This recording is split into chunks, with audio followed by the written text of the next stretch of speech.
It depends, I suppose, on the nature of the campaign.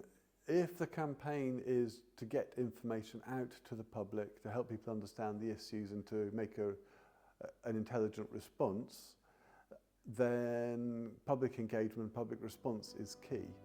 Today I am travelling to Exeter, where I'll be meeting Peter, who is director of St Petrocks, and Naomi Cleaver, who is an interior designer and television presenter. I've been supporting St Petrocks by filming for their Big Cream Tea campaign, and they support people who are affected by homelessness. During my research, I was shocked to hear that the percentage of becoming homeless is 78.26%. Homelessness can happen to anyone for a wide range of reasons, depending on their circumstances. It also causes a dramatic effect on our mental health, such as depression, anorexia, and anxiety. This leads to relationship breakdowns with family and friends, great difficulty in searching for help and keeping a job, as well as struggling to deal with the cost of living, lockdowns, and the pandemic. Well, I've known Naomi for a number of years after she helped us with a scheme in a different charity that I was working for at the time. And Naomi's just a really good sport, has a real compassion for people who've experienced homelessness, having been homeless herself briefly as a teenager. And she's just a thoroughly nice, helpful, kind person. The reason I'm getting involved in this campaign is because I'm fascinated by homes. I'm an interior designer, and I'm fascinated by what our homes say about us, and I'm also so sad about how homelessness says so much about our society too. I think it's very easy to think that it's only a certain kind of person that finds themselves without a home, but it can really happen to anyone. I myself found myself without a home when I was very young, just 17, and it was one of the most frightening, terrifying experiences of my life. Thankfully, it was only a short period, but the pandemic has also created a whole new cohort of people who have found themselves without a home. It's a terrible, terrifying thing to go through. According to The Big Issue, by sharing the rising numbers of those affected by homelessness alone, this makes the audience struggle to empathise, and it dehumanises their stories, losing focus on the bigger picture and making the stigma and stereotype continue to grow. Yes, the media perception of homelessness is a real mixed bag. So some parts of the media and some journalists are incredibly understanding. They've done their research, they understand why people become homeless. They realise it's not necessarily a lifestyle, well, rarely is a lifestyle choice. It's usually a product of childhood and early life trauma that ultimately results in people not being able to cope and not being able to keep a roof over their heads. So those people who've got that level of understanding are absolutely brilliant, and they're able to represent the experience of people who are homeless quite well and accurately. There's always going to be that element of what I'd call the gutter press, which are just looking for a sensational story, which are looking for clickbait. They all take a much more sensationalist approach, totally lacking in any kind of humanity or compassion, and just trying to create a sense of scandal. That's perhaps less helpful. You don't need me to tell you that, and less honest as well. And then I suppose there's another type of journalist too who might be quite naive and oversimplify things. But generally speaking, in my experience, responsible journalists tackle the issue reasonably well and with a fair degree of understanding and integrity and compassion. The main thing to think about while planning your campaign is to decide on how to present the image, as well as the requirements such as how long is the campaign, where is it shown, what is the format and budget. It depends on what you're trying to achieve in a campaign. If it's something like the Big Cream Tea, where frankly we are trying to fundraise more than anything else and raise awareness, you have to try and think of something which is going to engage the public, especially people who perhaps don't have a particular consciousness about the issue you're trying to raise. So probably the biggest thing is to think of just the theme, what you actually want to do, and how you're going to use that to engage with people. Because unless you engage with people, then you might as well not bother. For the campaign to be a success with other collaborations, it is best to develop a good working relationship and seeing it as a long-term strategy. Not only to build trust, share values, but also to gain exposure and engaging with new audiences. This can start a domino effect in finding a growing number of supporters and donors. Well, at the moment it's fairly early on. We're anticipating the biggest challenge was going to be getting some of the hospitality venues on board. But actually they've been really good, really supportive, and most of the doors we've knocked on have been keen to take part. So that hasn't been as challenging as we thought it was going to be.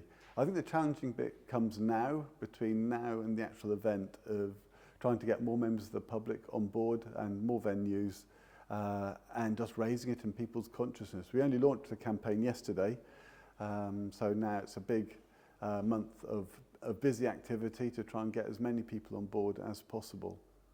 It is best for charities to start collaborating with those who have an online following, engaging with your online audience and giving them the opportunity to share, like and leave comments on your creative content about your campaign. Will increase your brand and cause further, making it successful to gain donations and more partnerships. Sharing personal stories with your audiences allows them to relate and start a bond with you and your charity. Using film is becoming the most engaging medium for social media. The reason being is it creates a good way to communicate and relate to each other. Film is important for digital marketing, and its purpose is to be shared, and the audience are more engaged with film than with text and photos. That's a really hard question to answer. I'm not a marketing person, so I tend to go on gut feel, as does my colleague Claire. Digital marketing seems to work reasonably well. I'm a great believer in print advertising, although I'm not sure that's going to necessarily be the right one for this campaign. Word of mouth is a big one. I think that is probably the biggest way to get the word out, is through word of mouth. And that depends on having a good group of people who support you, who believe in the vision and are willing to spread the word amongst all their contacts and colleagues and friends. According to the civilsociety.co.uk, there is 59% of people giving to charities through sponsorships and direct donations in 2022. However, there is 17% of people who've said they'll have to stop their donations because of the cost of living crisis. Well, public donations is a huge part of our funding. Well over half our funding, probably more like 60-70% of our funding comes from the general public and from the business community, and we really couldn't do what we do without that. So it's utterly essential for the work of St Petrocks. You know, we just couldn't survive without it. The public are extraordinarily generous, and we're hugely grateful for that. Our responsibility, I think, is just to make sure that people understand what the need is, and they understand how they can help, they can understand where their money goes. I think sometimes when individuals, even someone like myself, you're thinking about making a £5 or £10 donation, you think, will it make a difference? Well, on its own, it probably won't, but combine it with a few hundred other people who are making £5 and £10 contributions, that makes a serious impact. So, yeah, I hope that people keep giving. I hope people keep being generous. All the signs are is that people are continuing to be generous despite the cost of living crisis. Obviously, some people find it harder, and that's inevitable. No one's going to judge them for that. If people are struggling to put food on the plate, we don't expect them to dig deep into their pockets to necessarily support other people.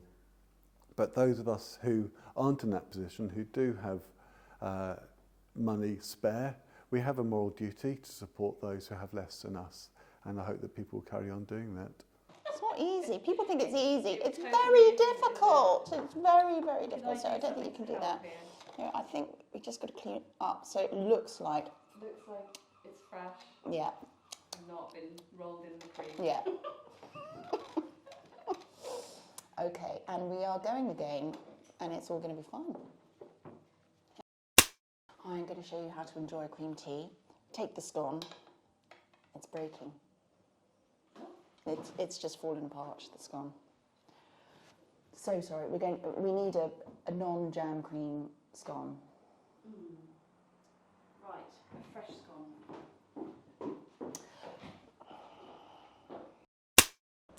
Hello, I'm going to show you how to enjoy a cream tea. Not that you probably really need showing. Bit of cream first, because it's very thick cream, so I always put the cream first if it's thick. Bit of jam, nice and fruity, on the top. Spread it around, jiggle it all about, and then down the hatch.